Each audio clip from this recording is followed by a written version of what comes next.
Good evening, friends. Thank you very much.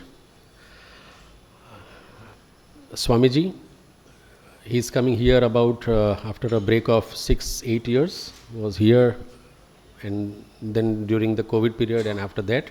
So we are very much thankful to you, Swamiji, for choosing AMA once again when you are in town. He just came here last night, and today he is here with us. And he was regularly interacting with me as office, and he likes AMA and the AMA audience. Thank you very much for choosing this event. And this topic, of course, which we all would like to learn something from Swamiji, is ending conflicts at home and outside. Everybody would like to learn and grow from this topic so that the conflicts are ended. Just a formal introduction about Swamiji, with your permission, Swamiji. Vedic monk of the Jagat Guru Adi Shankaracharya order, now based in Canada, renowned world life out of the deep devotion to the ever peaceful supreme consciousness. Born in India, he previously held a senior leadership role in international banking with institutions such as American Express Bank, Commerce Bank, and Standard Chartered in India and Singapore. Experience then now enrich his practical spiritual insights. Since beginning his immersions in Vedanta and Yoga Sutras in 2012, under esteemed gurus in the southern India, he has dedicated himself to applied philosophy and humanitarian services.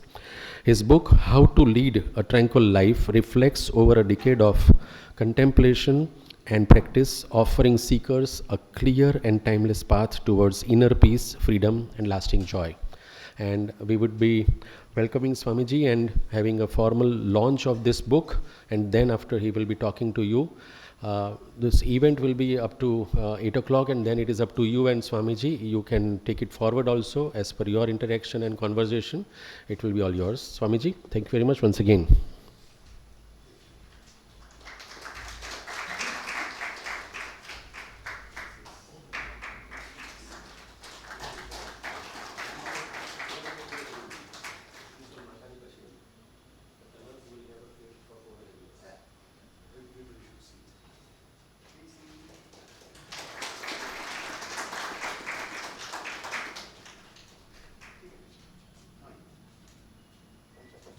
सर्वतंत्र स्वतंत्राय सदात्मा अद्वैतवादिने श्रीमते श्री शंकराचार्य वेदांत गुरुवे नमः. नमः शिवाय. नमः शिवाय.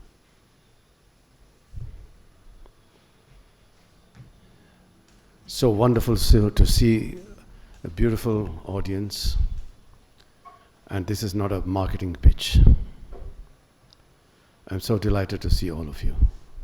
And first of all, I want to extend my heartfelt thanks to AMA to invite me once more to deliver a lecture on a very unique topic with which all of us are grappling on a day-to-day basis, for sure.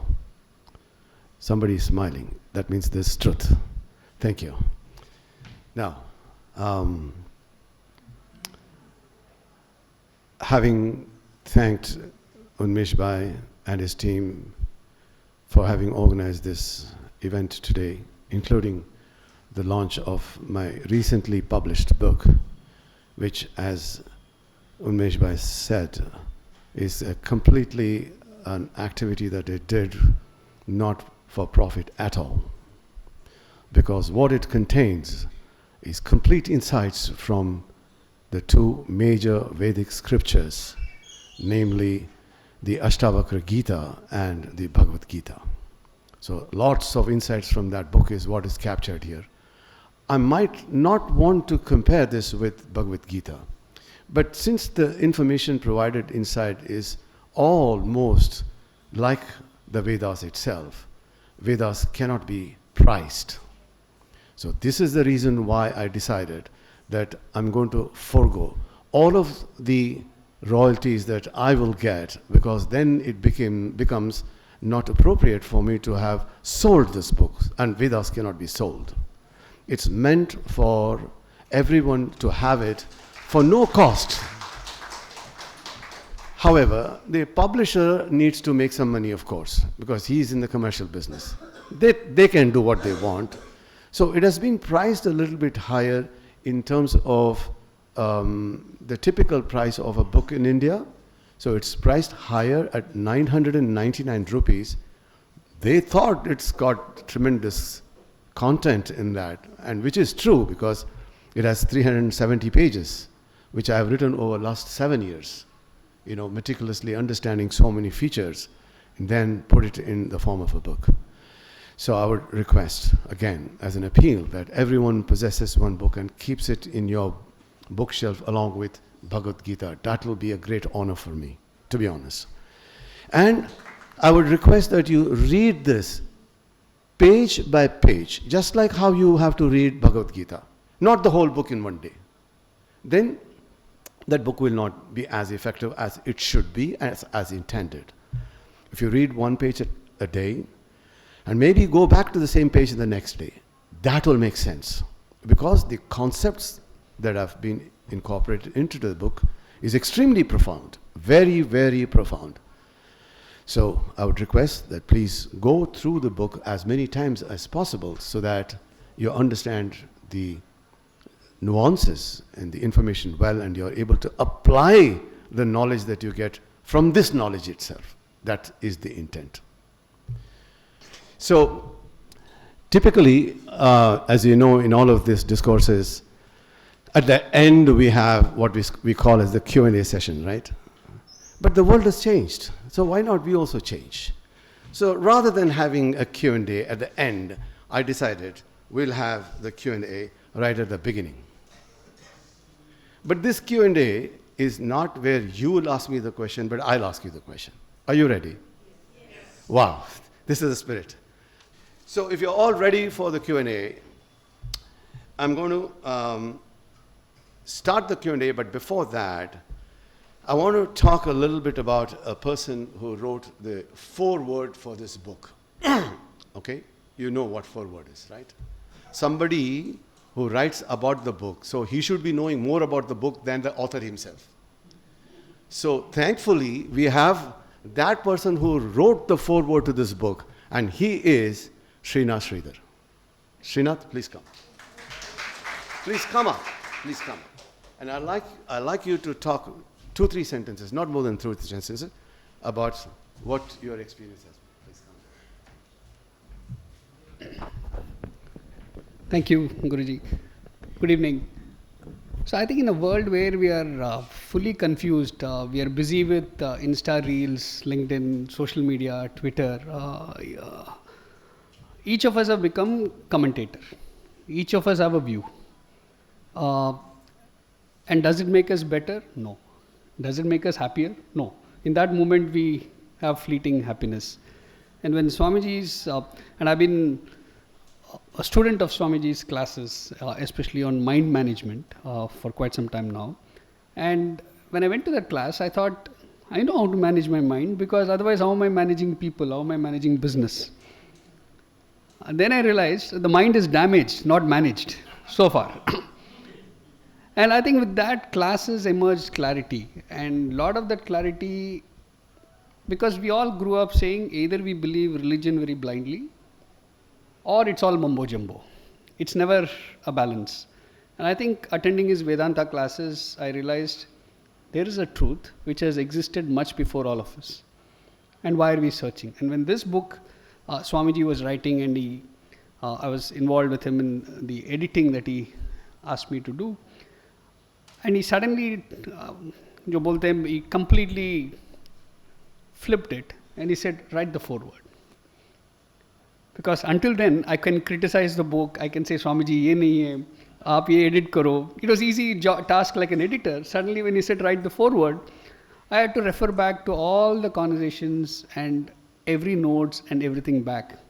And I think that's when I realized, how do you summarize a 350-page book in 2 pages? I mean, I think I paid more attention to the book than in the previous 1 year, Swamiji. I read it again and again and again and again and again. And then Swamiji added one more layer. It should also be easily understood by somebody 20 years younger than me and somebody 20 years elder to me. So which means the entire flow of conversation, language, if it had been younger, I would have been cool when it comes to language. When it was older, I would have brought in some more style. But how do you appeal to universal appeal, 15 to 80? And I think that is what this book achieves. How do you simplify? Because truth is simple. And I always say the simplest example is if I were to lie to you, and I don't know that he's your friend, and suddenly I see him with you, I have to remember what I lied to you, because I have to maintain that facade. But if I'm truthful, jitna bhi kadwa hai, I don't need to worry at all. I am what, that fact doesn't change. So this book, in my own personal journey with mind management, has helped me. How do you think through what you will see in the next hour of Swamiji's conversation? How do you apply? I'm a very rational management guy, so which means if something cannot be a formula, I think it doesn't exist. But in the daily life, quarrels, we all think we have all evolved, we don't have ego. All of us think I don't have ego. But then why do quarrels happen? Why do misunderstanding happen? Why do we think of hierarchy? At home I think, oh, I am elder to my daughter. Why is she not listening to me? At the office I'm saying, hey, I'm the boss. Why is that intern asking me question back? I think most of the problems start because of us. And if we analyze ourselves, I think a lot of what you will hear are actually very simple.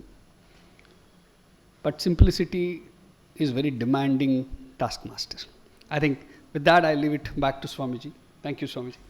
Thank you.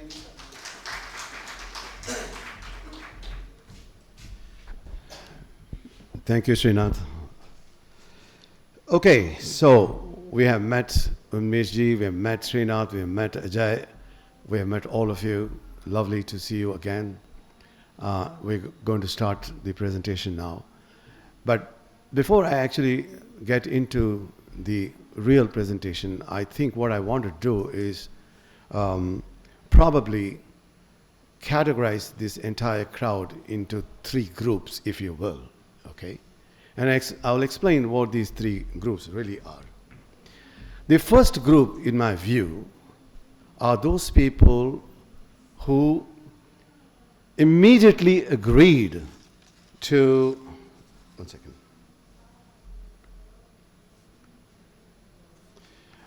Those are the people who immediately agreed or decided, not even decided, said, they saw this notification from AMA, they said, I'm going for it. So many of you, thank you. I'm saying thank you because there is some serious understanding behind this instantaneous, act, as you will, to say, I'm going. Okay, so what does that really mean in real life? This is not to really decry the others who did not decide to come in the first instance. Nothing to do with that. It's conceptual understanding. So when you're clear about something, what you want to do in life, then there's no reason to decide. You understand? Please follow this carefully. If I want to come to AMA, if that is clear in my head, I'm not going to do any decision making. Because the moment decision making comes into the picture, then you have to start looking for options. Options confuses you. Because options means duality, right? When there is anything duality, then you're confused.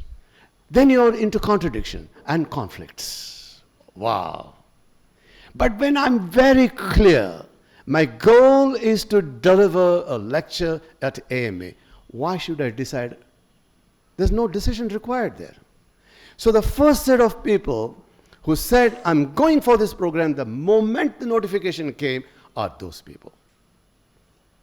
It also confirms to me that all of you are deeply involved in conflicts and looking for some solution. Fair enough. Thank you. The second set of people are those people who are both skeptical on one side and are also optimistic. Skeptical because they were not sure. Should we go or not sure? Optimistic because they have now come here already Now optimistic, saying, maybe I'll get some solution. Lovely.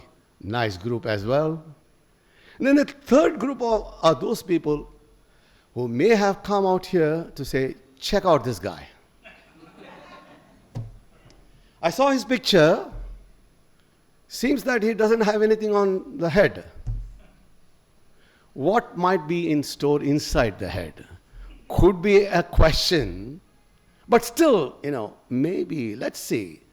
Maybe I want to abandon today watching what is the pre-budget discussions of all the big stalwarts, giving their opinions about what is coming tomorrow, as if they already know about it. For sure, what is coming is going to hurt all of us, because something is going to go up. And that means already another reason for conflict at home. Yes?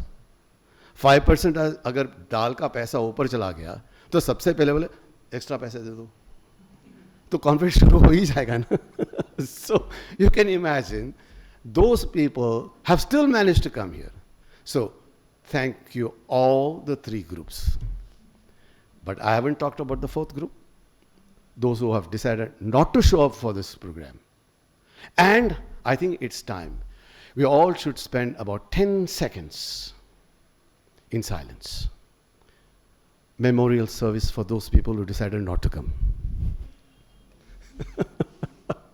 Because I know what they are not getting. Not to talk great about me, but this topic is that profound. Everyone should understand, why are we engaging in conflict? And is there a way to end conflict? For sure, isn't it? Okay, now, having done that, let's get a little serious. But before that, I want to make one appeal to all the children here over the age of 40. The children here over the age of 40, please, there's going to be adult content in today's lecture. If you feel discomfort, you may leave now. Children over 40, anybody here?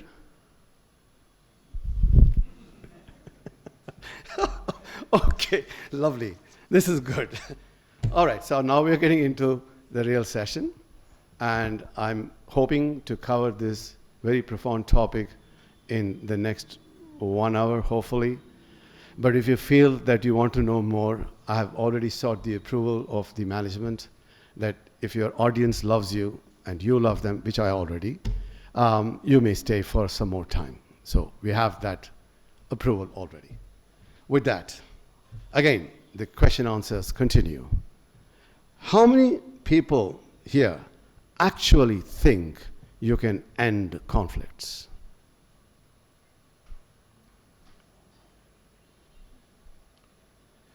I can count only 6 people. The others think that you cannot end conflicts?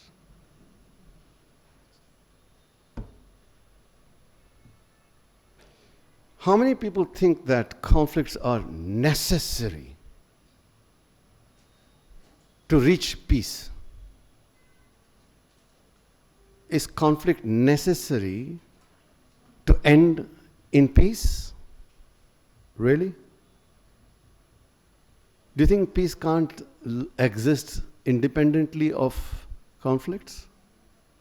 Why have we tied these two pieces together, which are completely opposite to each other from your perspective? For me, they are not opposites. From your perspective, they are opposites, right? One is a war, conflict, the other is a peace, so they are opposites. And how can they exist? Can peace exist without the conflict, is the question. Now the last question is, what do you really do when you're in conflict and you want to really struggle, you're struggling to end it? What do you do? Can any one of you tell me? Let the entire class here really understand, one person, two persons, what do you do really? Let's make this a little bit more interactive, because what is coming now is going to be too profound. That I can tell you. So we need to make it a little bit more, not entertaining, because this is serious business. Kapil Sharma is not here, thankfully. But he's doing his job wherever he is. But this is not a comedy show, so we have to be serious about understanding how to end conflicts. Okay, so what do you normally do when there is a conflict and you're struggling? There's a major conflict, sometimes minor conflicts, but it's continuous and you want to end it, but you don't know what to do. What do you do normally? Anyone can speak up. Yeah, go ahead. I agree to disagree. You agree to disagree. Oh, in the conflict. Wow. Sorry? By withdrawing. See, listen to this word, withdrawal. Withdrawal is equal to escape. Right? So we leave that in the parking lot for a moment, because I'm going to come and see, is that the way to handle conflicts? Because we want to end it. Withdrawal is not ending. A momentary relief, we're not interested in that. ये है ना, हम लोग ये momentary relief के पीछे इतना भाग दौड़ते हैं, सबके लिए momentary relief. Headache आया तो I just want to get relief. We don't care about where does the headache come from actually. Because unless you know where it comes from, you can't end it. अभी उसका पता ही नहीं. हाँ जी बताइए. हाँ? Listen to it. Very good. Nice. Listening. Great. Yeah. One more. Last one. Anyone? Win-win situation. Huh? Win-win situation. Turn into win-win situation. Turn into. That requires a lot of capability, sir. हम लोग के पास उतना capabilities कहाँ पे है? Win-win situation. हाँ जी. I will apply the causation system. Find out the cause, because conflict is an effect. For any effect, there is the cause. So I would like. Clap for this man. Clap for this man. Wonderful. One last, sir. One last. See, when conflict is there, हाँ जी. the status quo is disturbed. Right. So normally in the business or anything, हाँ. I try to accept the current laws, हाँ. the known current laws, rather than the future unknown laws. Okay. Good. Okay. So, one of the things that we typically use to end conflict is to run away from it. थोड़ी देर के लिए इसको छोड़ दो, भाग जाएंगे किधर. One is going into one room, another is going to another room. That is when there are two people into conflict. Fair enough. But the moment I said the words here, ending conflicts at home, you all must be thinking, घर पे जो झगड़ा होता है ना, वो है conflict. ऐसा सोचा ना आपने? सही बोलो. आपने ये सोचा घर पे क्यों झगड़ा होता है? इसके अलावा और कोई कॉन्फ्लिक्ट है? एक तो घर पे झगड़ा होता है, एक बाहर झगड़ा हो जाता है. किसके साथ? How can you go to another room and solve that? आप ही जा रहे, उसके आपके साथ वो भी आएगा ना, तो सॉल्व कैसे करेंगे आप? क्यों? Can you escape from this disease called conflicts? And you want to end it. Don't tell me you don't want it. Because if anybody tells me I love conflicts, my God, I don't have a role to play now. I'll have to walk out, right? Okay, lovely. So here, I'm supposed to take a pause for 10 seconds. And that is according to the script given to me. The script writer has told me that for this extempore speech that you're delivering, at this point in time, you have to take a 10-second pause because you have to wait for people to clap. Thank you. It helps me to breathe a little bit. Okay. Okay, we're done with question answers. And I hope you're all set now, ready to engage with me, because we are now getting into some serious talks. Typically, we run an institution in Canada, and we actually people engage in meditation of a very different kind. Not the kind that people buy in the marketplace, because meditation is not something which you can sell, but everybody goes. Fancy meditation and a beautiful dim light and lovely music, serene atmosphere, but after the meditation go back to the same routine. That's not even a meditation. So we teach meditation in a particular way, and for that we prepare people how to meditate before meditation. And during that time we play bhajans. So this Q&A session was intended only to bring all of you towards me. And I'm now absolutely ready to give you what I have in my mind. Thank you. Right. So let's see. Today I'm going to cover these topics. Conflicts, ending conflicts at home and outside. And the topics for discussion include primary cause and misperception. Secondary cause. Now here's an acronym called SRT, which is both cause and the solution or cure. Next comes a topic to discuss about attachment and love, the two most dearly misunderstood concepts. Then I'm going to finish the talk with what we call as the Advaita Shantam, which is eternal peace, which is what everyone wants, which means total end of conflicts. Without totally ending conflicts, Advaita Shantam is not possible. You may have heard all of these words, but here is the way to learn profound concepts. And I've done this actually when I started to learn Vedic concepts. The most important requirement in learning profound concepts is really attentive listening. And I'm already seeing every one of you is so attentive right now because I now know that you want something from me. That attentive listening requires humility as the base. And what is this humility? Because whenever you go to learn, whether it's a physical science or metaphysical concepts or abstruse concepts, when you say, I want to learn something, you have to say, I don't know nothing. That is the starting point when you can become totally attentive, which means 100% attention. In attention, there is no thing called as, I was 70% attentive, 30% my thoughts were going here and there. That is not attention. Attention means either 100% or no attention. And no attention comes when you are not humble enough to say, I don't know. Because when you don't say that, there are a lot of words I'm going to be telling you now. Some may be new, some may be already known to you. The moment I say that to you, you have heard about this from some people. Right? You may have heard about it. But then you don't know about it. Hearing something and knowing totally are two different things completely. But when you have some idea about that word, when I'm using that word, for example, ignorance, one word, then the mind starts to chatter from inside, whatever little that you know. And that chattering basically will prevent you from hearing what I'm saying. And hearing is an important concept. So if you want to understand deep concepts, I might urge upon you to do two things, listening and hearing. Listening is understanding what you hear. Hearing is basically getting that sound that comes from me and straight away putting inside your mind, which is otherwise chattering. So if it is chattering, whatever vibrations I send to you will not be heard by you. You will hear half, quarter, full. Full attention will not be there, and you won't be able to absorb it. So the first principle that we want people to do in learning Vedic concepts is to really say, I want to know this. Totally I want to know this, not half.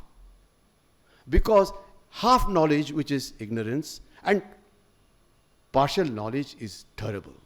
No knowledge is worse. Partial knowledge is equally bad. Either you're totally ignorant or totally knowledgeable, then there is peace. If you don't know something, you're better off. But if you know a little bit, then you're in danger zone. So, urging you, all of you, I'm certain I'm much older than all of you. Through my experience, I say, urge upon you to learn any concept absolutely to the fullest extent. Even though knowledge in the physical world is evolving. But up to today, you have to know everything correctly. So we're going to cover these things. Primary cause. Do you know what's the primary cause of conflicts? Lovely word. Who used the word? Nice, nice. But now, since you asked this question, I'll have to ask you another question. My problem is that this is the way we learn fully. Ask questions. Now, at the end of today's discussion, I want to straight away tell you, do not accept a single statement of what I said. because what I'm saying is my knowledge. It's not your knowledge. To make it your knowledge, you have to absorb, introspect, question 100 times. Does this man make sense? No. For me, no. Out. Then you don't have to follow it. Principle number 1 to learn metaphysics is never accept authority. There is no authority in this world. A lot of people here I know in India, they come to me, I will teach you this. Who are you? Ask that question. Don't laugh here, please. This is a serious talk. Ask him, who are you? Why should I listen to you? Because you don't know whether he is the authority. You just placed him in that place, and then he starts to talk, and you accept it. What have you done in the process? You have betrayed yourself. It's called self-deception. What is the betrayal? Betrayal that you are not using your own ability to understand the concept. You just accept what he says. A simple concept. How many people say, I am stressed in a day? At least once. How many people say that? How many people say, I am stressed once a week? यहाँ पे कोई stress वाला है ही नहीं, बढ़िया है, तो मेरा काम क्या है इधर? अरे वाह, कोई भी स्ट्रेस ही नहीं, wonderful place. I must shift from Canada to this place. It looks like wow. Okay, because what I'm saying is because all of us try to just simply use the words that we hear from people, and not knowing the real meaning of stress, we will say, I'm stressed. पकड़ो उसको बोलो, भाई क्या है? What's the meaning of stress? He can't answer the question. I don't know what is stress. Then why are you saying it? Oh, because he said. You can't do that in learning. I must say, why are you saying this, boss? Tell me. If I don't answer you correctly, I'm not the authority. But how many of us blindly follow people who say something? He has also heard from somebody. Hi, that guy has heard from somebody else. I said tradition. This is called parampara learning. Is it? What is parampara learning? Don't question the guy, right? That is parampara learning. Guru ने बोल दिया चुपचाप बैठो. हम श्रीनाथ को बोलते हैं, ask me the question, challenge me. If I don't convince you, I'm not your guru. That is a real guru. I must be able to convince you to the last until you're totally clear. It's called Nishchaya Jnanam. मतलब बिल्कुल भी doubt free knowledge. Then only you have got the right to be a guru actually. Otherwise no right. Let's go back. So somebody said ego. I have to ask the question, what do you mean by ego? We all use this word ego, right? What do you mean by ego? When you know the truth, but still you don't want to accept because of that.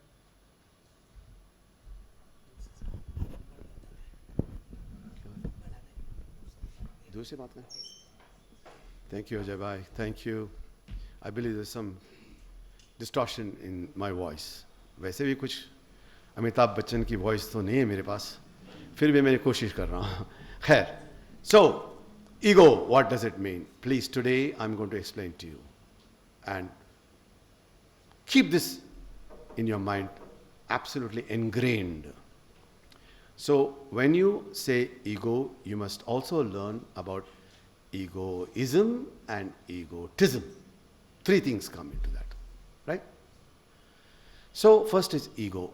Ego is understood as the self. S-E-L-F is self. Now you have to also then ask me, what is self? Self is that with which you identify yourself. So I am so-and-so is the self. So you may say, I am Swami Shekharanand. So I have introduced myself as Swami Shekharanand. That self is the ego. But the ego must be also explained again what this ego is. Ego consists of 3 things. Okay, the first is this body, the second is the mind, and there is a third component about which you may not be aware at all. I hope one of you knows about it. It's called the reflected consciousness with which we are functioning in the world. The body and the mind is able to function because of the reflected consciousness which is coming to you as a reflection from the supreme consciousness called Brahman or Paramatma. The ego, which is now comprising of the three units called body, mind, and the reflected consciousness, is the Jivatma. When we pass off, when we die, we are using the word RIP, rest in peace. What rest in peace? His soul. What soul is this? Your consciousness. Sir नहीं sir मुझे डर लगेगा अभी अच्छा है, attempt is good. So the one which dies is this ego, not the original consciousness. So ये जो soul उसका soul बेचारा वो भटक रहा है, उसका कहाँ भटक रहा है, कौन भटक रहा है, कोई बताते ही नहीं हमें क्या भटक रहा है. ये इंडिविजुअल सोल है जो जीवात्मा है, वो भटक रहा है. ओरिजिनल कॉन्शियसनेस जो वो है वो भटकेगा ही नहीं. अगर वो भटकेगा वो ओरिजिनल नहीं होगा. Original soul is the consciousness Brahman, always static, ever present, never dying, eternal principle called the awareness principle, from which the reflection comes, and that reflection is what enabling you to be functional in the world. So now everybody is clear about the individual soul is the one which goes.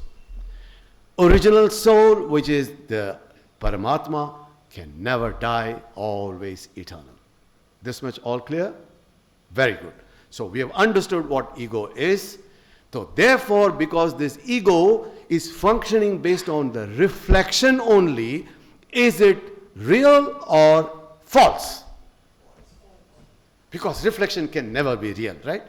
हम आईने में देखते हैं जो अंदर में है वो false है ना, बाहर जो है वो सच है. उसी तरह यहाँ पे जो consciousness है वो original है, वो सच है, जो reflection है वो false. Now, is ego false or true? Is ego false or true? Everybody agrees? When you go home also remember this. Not just here, okay? Then you will be in conflict again. Conflict free must be there. That's what we want. Then comes the word egoism and the egotism. Egoism is one which says, I am doing everything. That is egoism. I am doing. I am doing. I do it. I do it. I do it. Egotism is, I am the only one who can do better than everybody. So clearly three understanding must be there as far as this one word ego is concerned. All of us are clear about it? वो सिर्फ noun form है. हाँ, वो that's also I am doing.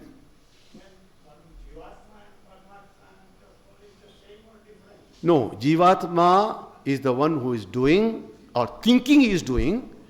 Paramatma is there because Paramatma is there, the Jivatma can do. Are you clear now? If Paramatma was not there, Jivatma can do nothing. Therefore, he is depending on the consciousness which is Paramatma to even shake the head like this. My talking is because Paramatma is behind me. I am not doing anything. I can do nothing without the presence of this consciousness, because simply speaking, I must become aware what I should talk. And that is already before me, that awareness. Are we clear? Any questions? Seems like. Some of them are asking, can you speak in Hindi so that some of the words... अच्छा, हिंदी में बात करना है? अच्छा, अगर मेरी कभी हिंदी में गलती होगी ना तो मुझे माफ़ कर लेना. चलो ठीक है, हिंदी में बात कर लेते हैं. चलो ठीक है, गुजराती में बात करेंगे तो आप लोग अभी निकल जाएंगे, वो मुश्किल हो जाएगा मेरे को, मेरा काम फिर और मुश्किल हो जाएगा. एक मिनट में पानी पी लेता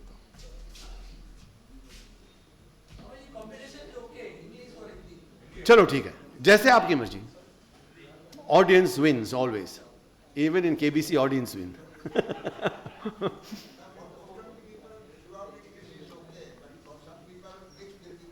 कोई बात नहीं. Thankfully, I know Hindi reasonably well, so we can talk Hindi. है तो मैं कन्नड़ा में, but I can speak it because all our shishas are north Indians, so they all know, they all speak Hindi. चलो ठीक है, तो हम कह रहे थे कि जीवात्मा जो है वो सच नहीं हो सकता, क्योंकि वो रिफ्लेक्टेड कॉन्शियसनेस से ही वो आगे बढ़ रहा है। कुछ भी काम वो करेगा, रिफ्लेक्शन नहीं आएगा तो मर जाएगा। और जिस दिन वो रिफ्लेक्शन उसके ऊपर अब्जॉर्ब नहीं हो रहा, उस दिन उसका डेथ है। So death is defined as जिस दिन ये हमारे अंदर में जो कैपेबिलिटी है रिफ्लेक्शन को लेना, वो कैपेबिलिटी सिर्फ माइंड के पास है, बॉडी के पास नहीं है। तो माइंड जब हमारे अंदर से बाहर निकल जाता है, that is the day of death. So death को हम डेफिनेशन ऐसे करते हैं कि जिस दिन माइंड यहां से बाहर निकल गया, कहाँ जाता है वो मत पूछना, फिर 1 घंटे का 4 घंटा लग जाएगा, क्योंकि उसका ट्रैवलिंग सब आपको सिखाना पड़ेगा ना, किधर जाता है, क्या करता है, उसके बाद क्या करता है, दूसरा बॉडी कहाँ से लेके आता है, ये सब बड़ा कहानी है। डिज्नी वर्ल्ड आ जाएगा फिर इधर। I have to create Disney world, but anyway let's keep focusing and trying to understand जितना भी मेरे टॉपिक है। उसके बाद दूसरा एक सेशन भी कर सकते हैं आप मेरे साथ, जब चाहे जितना चाहे क्वेश्चन पूछ सकते हैं, सभी का उत्तर ज़रूर है। मेरा कुछ नहीं, सब कुछ वेद के अंदर है, because Veda is ultimate, I can tell you that much. Seriously it's ultimate. Okay, now secondary cause हमने लिखा है यहाँ पे SRT। SRT अगर मैं एक्सपैंड करूं आपको समझ में आ जाएगा, लेकिन वो क्या है सिर्फ शब्द के बारे में आपको मालूम होगा, लेकिन क्या है ये आपको पता नहीं, क्योंकि अगर वो आप जाने होंगे, कॉन्फ्लिक्ट आना ही नहीं चाहिए। तो ये बड़ा कॉज वो है वहां का, ये कॉन्फ्लिक्ट का बड़ा कॉज वो है SRT। तीसरा है कॉन्सेप्चुअल अंडरस्टैंडिंग की अटैचमेंट। कई लोग बोलते हैं मेरा जो है ना अटैचमेंट बहुत है इसके पास, इसलिए मैं अक्सर गुस्सा हो जाती हूँ, ये कुछ नहीं कर रहा है, अटैचमेंट बहुत ज़्यादा है। ये भी एक एस्केपिज्म है, क्योंकि हमें पता ही नहीं कि क्या अटैचमेंट होता है। हमें बिल्कुल इस चीज़ के बारे में पता नहीं कि क्या लव है। आज मैं दावा कर सकता हूं यहां पे, किसी को भी यहां पे लव के बारे में पता नहीं। I can tell you that straight away. ये कोई घमंड नहीं है, ये सच बात है। सच बात बोलने में कोई घमंड की क्या जरूरत है? मैं वही कह रहा हूं, किसी को भी यहां पे पता नहीं होगा व्हाट इज ट्रू लव। ये अडल्ट्रेटेड लव नहीं, रोमांटिक लव वो नहीं, उसके बारे में नहीं बोलता हूं, वो बहुत चीप है, वो वाली बात नहीं, वो सिनेमा में दिखाते हैं ना, वो वाली लव नहीं। तो रियल लव क्या है ये जानना बहुत जरूरी है, क्योंकि रियल लव जहां पे कॉन्फ्लिक्ट हो ही नहीं सकता, वहां पे 100% नहीं हो सकता। ठीक है। लास्ट में अद्वैत शांतम, बहुत इंपॉर्टेंट कॉन्सेप्ट। ये शांतम जो है अगर आपने सीख लिया ना, जिंदगी में और कुछ चाहिए नहीं आपको। Let's go. बीच में अगर कोई क्वेश्चन होगा तो लिख लीजिएगा, हम लास्ट में क्वेश्चन आंसर करेंगे। ठीक है। Primary cause ignorance, false identity, उसके बारे में अब थोड़ा सा हमने चर्चा किया। इमेज, इसके बाद में हमने बात नहीं किया है, वो भी बात करेंगे। रिलेशनशिप, क्या लिखा है मैंने? डेंजरस कोल्यूजन, मतलब एक्सीडेंट है। Relationship is a dangerous collusion, accident it is. तो हमारे यहां पे सबके पास रिलेशनशिप है ना, तो कोल्यूजन हो जाएगा। Collusion means conflict, dangerous. Last में डुअलिटी, द्वैतम, ये अनफाउंडेड बिलीफ है। हम समझते हैं कि यहां पे द्वैतम है, द्वैतम है ही नहीं, फिर तो झगड़ा आएगा ही। ये प्राइमरी कॉज है। अभी एक एक के ऊपर थोड़ा थोड़ा चर्चा करेंगे। सबसे पहले इग्नोरेंस, फॉल्स आइडेंटिटी और इमेज। क्या है इग्नोरेंस? अज्ञानता। ये क्या अज्ञानता है? सभी लोग तो इतना एजुकेटेड है यहाँ पे, PhD होंगे शायद, कोई मास्टर्स होगा, ये सब। व्हाट इज दिस अज्ञानता? फ्रॉम वेयर अज्ञानता आया है आपके पास? क्या है अज्ञानता? हाँ, ये अज्ञानता है? वो तो ज्ञान है ना। अच्छा, किसी ने बोल दिया आपको आपका बॉडी? मैंने कहा था कोई भी कुछ भी बोले सुनना मत उनको, पहले उसको पूछो क्यों, why I am not the body. इसका जवाब अगर वो देगा तो मैं ठीक है। दे रहा है कोई? सब बोलता है ना, keep saying I am not the body, I am not the mind, I am this. But why? Have you explained this? Please explain to me why I am not the body and mind. I am whole day working with this body and mind. आप कह रहे हो तो I am not the body. क्या बात कर रहे हो? ये तो पागलपन है. सिखाने के लिए बोलो उनको. What is this? अच्छा, someone wants to answer. हाँ बताइए जी. अज्ञानता ये है कि मैं सब मुझे पूरा ज्ञान है, वो अज्ञानता है। क्या बात है? यस. ट्रुथ को नहीं, बहुत प्रोफाउंड स्टेटमेंट है तो मुझे डर लग रहा है. ट्रुथ को नहीं जानना मतलब क्या होता है? क्या होता है ट्रुथ? सॉरी, आपको मैं इंसल्ट नहीं करना चाहता हूं, मुझे माफ करना. एक क्वेश्चन आंसर से क्या होता है कि अच्छा समझ में आ जाएगा हमें. Question answer is the best way to learn. तो अगर मैंने आपको क्रॉस एग्जामिन किया तो आप कुछ बोलेंगे, लोग सुन रहे हैं ना हमें, तो अच्छी तरह ज्ञान आ जाएगा. ये अज्ञानता को दूर करने का एक ही उपाय है, वो है कि बातें करो. Question question question. Why this, why this, what I am I doing with this. एक एग्जांपल दूंगा आपको. मेडिटेशन कितना लोग करते हैं यहां पे? मेडिटेशन कितना लोग करते हैं? करने से पहले आपने ये प्रश्न कभी पूछा, what is meditation?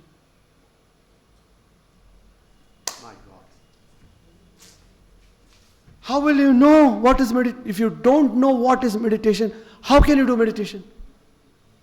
Please, basic logic, right? Basic logic. So, two questions you must ask before meditation. Whether you enter into meditation or you want to get out of the meditation. Well, a lot of people were enamored.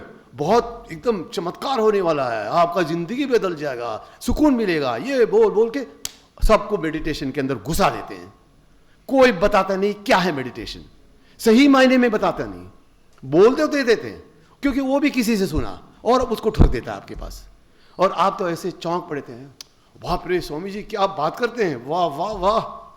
वो बाहर गया, उसको सब भूल गया आपने. ये क्या होता है? First question, what is meditation? Next question, why should I do meditation? मेरा क्या मतलब है उसे? आपने पूछा क्या ये? अगर नहीं पूछा, you are not doing meditation. Very simple.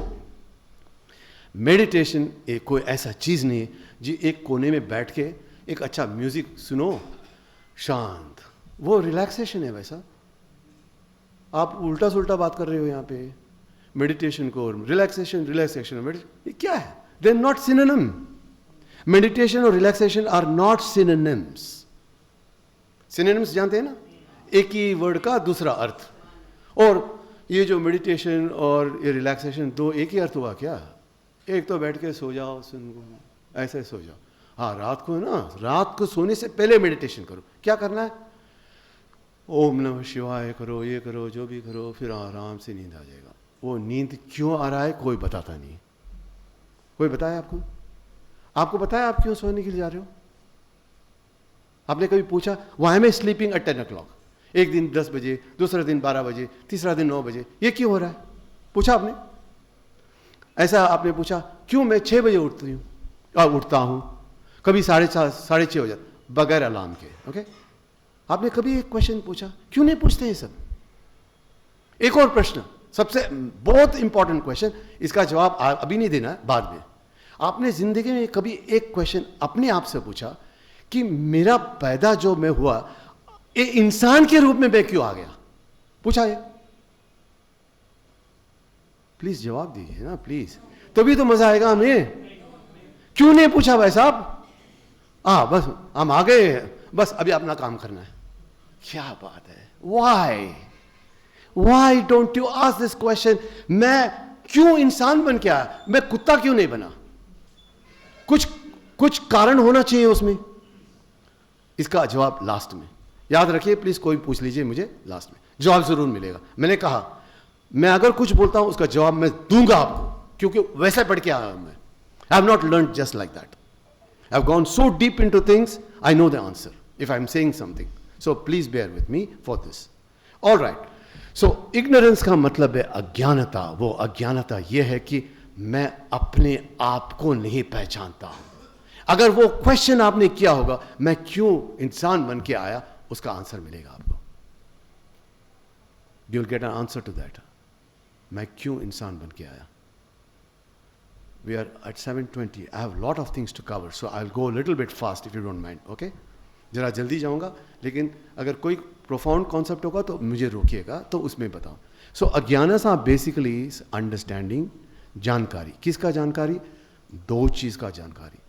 एक, मैं क्या हूं, मैं कौन हूं. दो चीज की जानकारी होनी चाहिए. मैं क्या हूं ये कोई नहीं बताता आपको. इसे हु एम आई, ये सुना है आपने ये word? Only heard. See, this is the point. Why should I know who am I? कोई बताता नहीं. What is this who am I? अगर आपने व्हाट एम आई का जवाब नहीं मिला, हु एम आई मिलेगा ही नहीं आपको. खत्म, उधर ही खत्म. ऐसे हम बताते जाएंगे who am I. Raman Maharshi was the one who propagated this concept called who am I. उनको बताता क्या हुआ, मैं आपको नहीं बताया ना. तो जो इंसान को अपने बारे में ये दो चीज का पता नहीं है, वो है अज्ञानता में जी रहा है. वो वही अज्ञानता है. तो अभी उसको निकालना है. तो इस अज्ञानता से क्या होता है, इसका पहले आप जानकारी ले लीजिए. Ignorance is the cause, root cause of all your pains, not conflicts, all your pains. मतलब mental, physical and pain arising out of the quest for knowledge. Intellectual pain बोलते हैं हमको. कई लोग, मेरे जैसे लोग हैं ना, अगर intellectual knowledge मेरे पास नहीं आया, मेरे को दुख हो जाता है. Continuously मुझे चाहिए ज्ञान. ये इससे मेरा पेन हो जाता है मेरे पास. तो ये तीसरा पेन है. एक है फिजिकल पेन, दूसरा मेंटल पेन है, तीसरा इंटेलेक्चुअल पेन है. तो ये तीनों का कारण है वो अज्ञानता. ये अज्ञानता से क्या होता है, ये पहले आप जान लीजिए. अज्ञानता अगर हम बोलेंगे is the cause of the pain, आप तो बोलेंगे अरे पागल है, सर में दर्द है, और बोलते हैं आप अज्ञानता से हो रहा है. इस दोनों का क्या रिलेशनशिप है, ये तो पूछेंगे ना आप. दर्द तो सर में है, आप बोलते हैं इग्नोरेंस की वजह से हुआ. ये कहां से आया? और कई लोग बोलते हैं ये बात, आप बहुत है ना, बहुत इच्छा रखते हो इस चीज का, उस चीज का, डिजायर को बंद करो, पीस मिल जाएगा. ऐसा बोलते हैं ना लोग. जो बोलता है ना, अगली बार अगर कोई बोले उसको पहले बोले आपने अपने डिजायर को बंद किया क्या, ये पूछ के देखो उसको. नहीं पूछ, मैं हंसी नहीं, I am not ridiculing. Ask this question. No, why are you not asking आपने अपना डिजायर को खत्म किया क्या? शायद आपके पास 10 डिजायर होगा, उसके पास 100 डिजायर होगा. वही जो आदमी है वो आपको प्रीच करेगा कि डिजायर बंद करो. मैं बोलता हूं क्यों डिजायर बंद करूं भाई, क्यों? Why should I stop desire? Absolutely no need to end desire, क्योंकि इंसान का मतलब है डिजायर, और उसको ये मेरे से आप छीन लोगे. मेरे को जीना क्या है? Not necessary. आप बहुत पढ़े लिखे हो, आप काम में जाना चाहते हो क्योंकि आपके पास बहुत डिज़ायर है, उसको फुलफिल करना चाहते हो. अगर मैं आके बोलूँ बच्चा डिज़ायर को छोड़ो, एक कोने में बैठ जाओ, सब शांति मिलेगा, ये क्या एडवाइस है? You tell me, you please tell me, think about it practically. हाँ, स्पिरिचुअली हम बाद में बात करेंगे. अभी तो जीना है मुझे भाई. मेरे पास एक शरीर है, उसके साथ जीना है, आगे बढ़ना है. और लोग आगे बढ़ जाएंगे तो मैं डिजायर बंद करके एक कोने में बैठ जाऊं. ये क्या है? What is this advice? Stop it. Ask him the question, why should I stop desire? Let me see whether he gives you answer. अब मैं बताऊंगा क्यों. क्योंकि डिजायर स्टॉप करने से आपको ये शांति मिलने वाला नहीं है. क्योंकि डिजायर कौन क्रिएट करता, उसको अटैक करना है आपको. वो उधर नहीं, वो बहुत नीचे है, वो लास्ट में है, वो इग्नोरेंस, वो अज्ञानता है. वो एक के बाद स्टेप बाय स्टेप ऐसा आके बीच में आता है डिजायर. बीच में ये सीढ़ी है, हम बोलते हैं सीढ़ी क्या है? कॉज एंड इफेक्ट सीढ़ी. लास्ट में है इग्नोरेंस, वो कॉज है. दैट इग्नोरेंस जो एक इफेक्ट क्रिएट करता है आपके ऊपर. वो क्या इफेक्ट है? ये इफेक्ट ऐसा है कि मैं अज्ञानता में मर रहा हूं. क्या अज्ञानता है? कि मैं समझता हूं कि ये दुनिया जो है दो है, मैं और दुनिया, this is called the duality, द्वैतम। मैं एक हूं, दुनिया एक अलग है मेरे से। ये द्वैतम जो है, ये है अज्ञानता के वजह से। ये that is the bottom line. ये अज्ञानता के वजह से हम समझते हैं कि इस दुनिया में जो है हम और दुनिया अलग है। आप क्या समझते हो? आप और दुनिया अलग है, एक है आप। भाई देखिए, अगर आप मुझे कोई भी आंसर दोगे मैं उसको क्वेश्चन करूंगा, ठीक है? क्योंकि मैंने आपको परमिशन दिया, आप क्वेश्चन करो, तो मेरा भी वो राइट बनता है, तो मैं क्वेश्चन करूंगा। ऐसे नहीं जा सकते आप। तो आप अगर बोलेंगे अच्छा लगता है ना ऐसे तो आप बोलेंगे कि सिंगुलर है, दुनिया अलग नहीं है, तो आपको बताना पड़ेगा क्यों है एक। डोंट टेल मी कि इसने बोला दुनिया एक है, that is to stop today. किसी ने मैं कुछ भी बोला, डोंट लिसन टू हिम और to me also, question me also. So here is the point. So when you say I am one and the world is different from me, it becomes duality.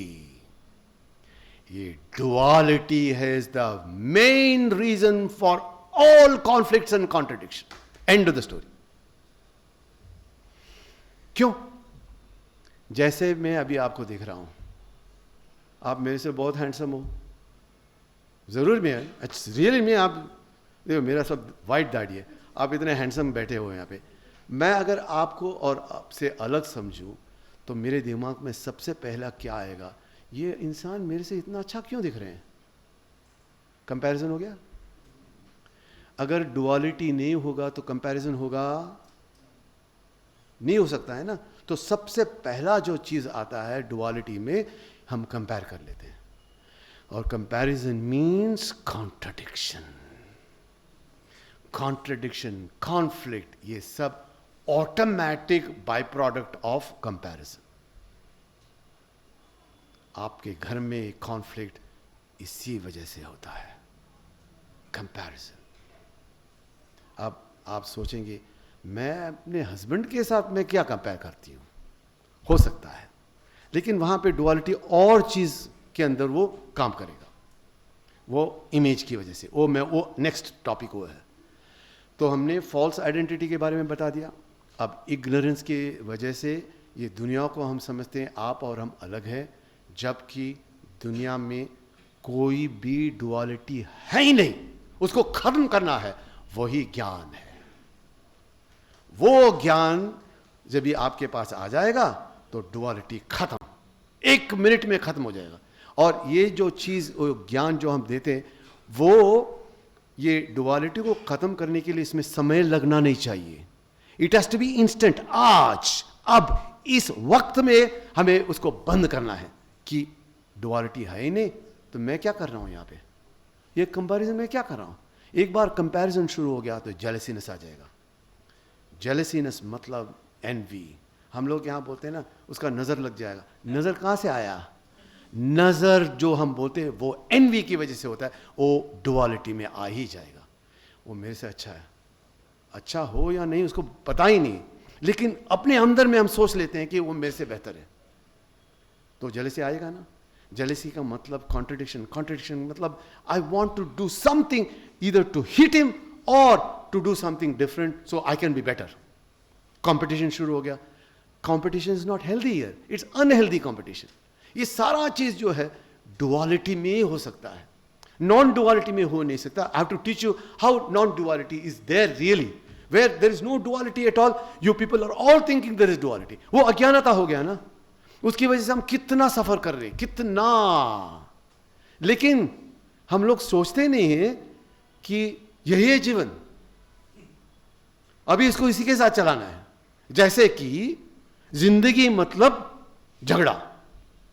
कितना लोग बोलते हैं, please सच्ची में बताएं मुझे, जिंदगी में झगड़े के बिना जिंदगी हो ही नहीं सकता, ऐसा कितना सोचते हैं? कौन लोग सोचते हैं? Please be honest. नहीं, don't shake your head. Really if you say yes, जिंदगी में means struggle, means conflict, means झगड़ा। जिंदगी वैसा बगैर झगड़े का चल ही नहीं सकता। ऐसा बहुत लोग सोचते हैं, तो ये सोच गलत हो गया ना, क्योंकि the moment you accept something you will not find the solution. Truth है, मैंने समझ लिया जिंदगी का मतलब क्या, स्ट्रगल, मारा मारी, पीड़, ये क्या, ये मैंने एक्सेप्ट कर लिया. तो आप सॉल्यूशन ढूंढेंगे? एक्सेप्ट कर लिया ना. अभी देखो दुनिया भर में कितना नेशंस के बीच में वॉर होती है. वॉर अच्छा है? कितने लोग मरते हैं? कुछ आइडिया है आपको? कितना वॉर्स फाइट किए हम लोग ने, कितने लोग मर गए, कितना अमाउंट वॉर के पीछे हम अमाउंट स्पेंड करते हैं, कुछ आइडिया है? मैं शेयर करूं आपको, चाहिए? We have fought more than 250 wars in just last 5 years. उसका प्राइस है, more than millions of people have died. That's the price we have paid. And the amount of money we spend in creating more abilities to fight with one another is $2.7 trillion. कितना हुआ $2.7 trillion? To create more equipments, उसको मारने के लिए. Overall spending of the whole world in defense is $2.8 trillion. ये क्या वजह है? वो मेरा एनिमी, उसको मारना है मुझे. इसके बावजूद हम अंदर अपनी कंट्री में सेफ हैं.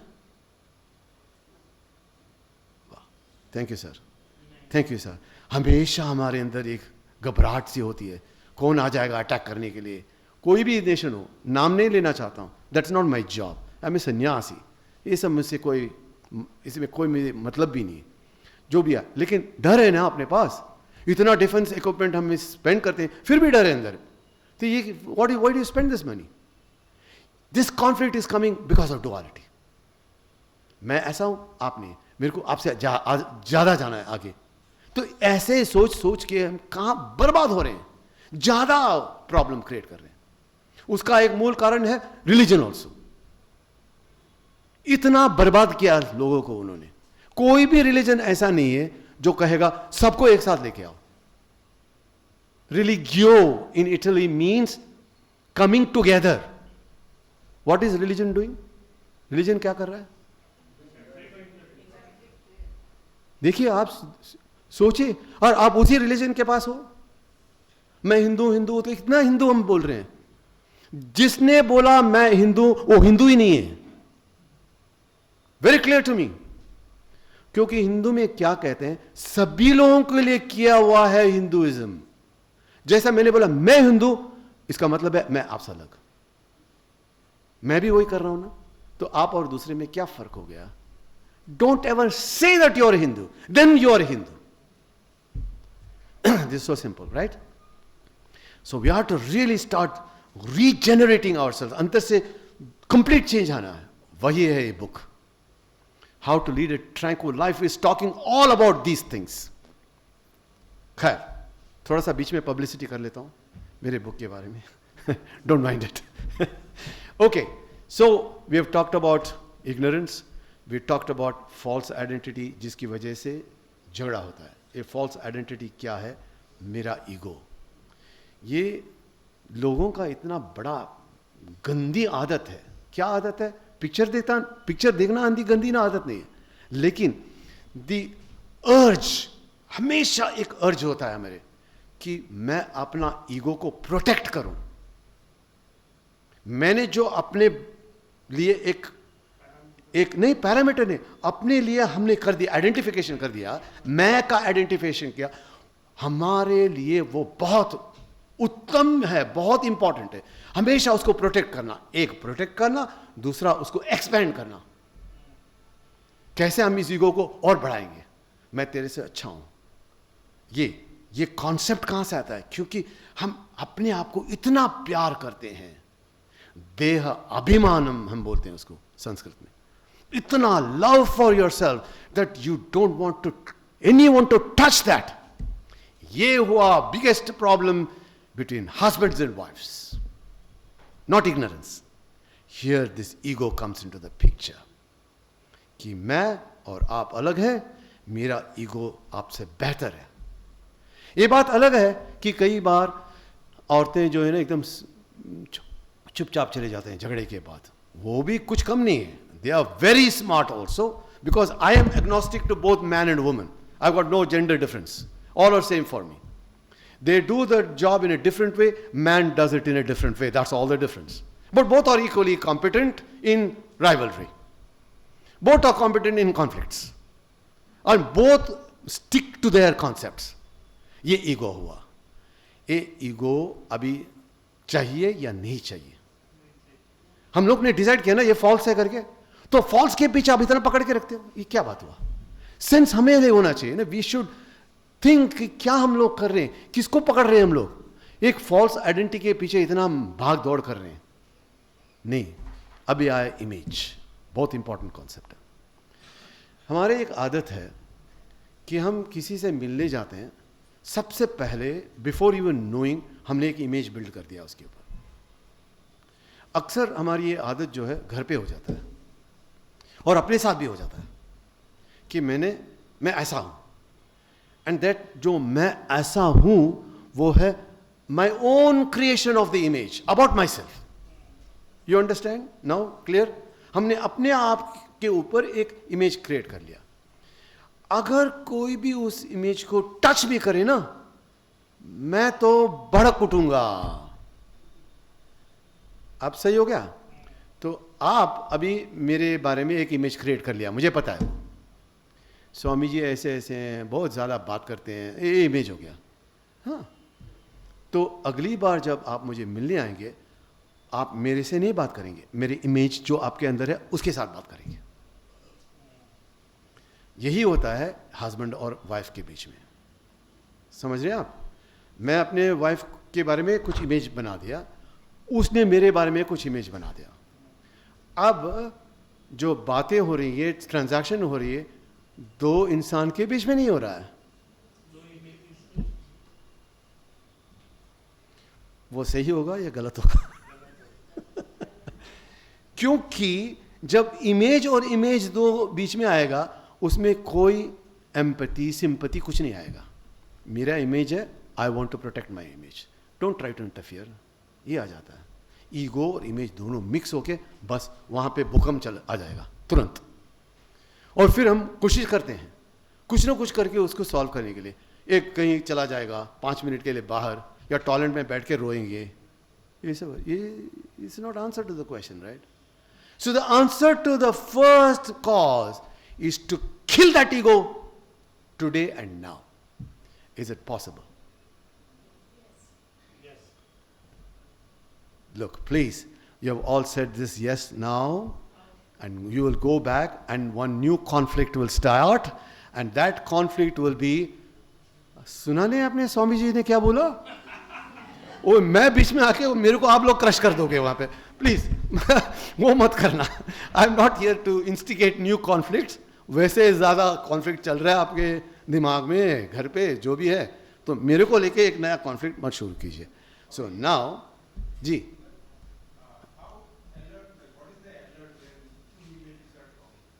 what is the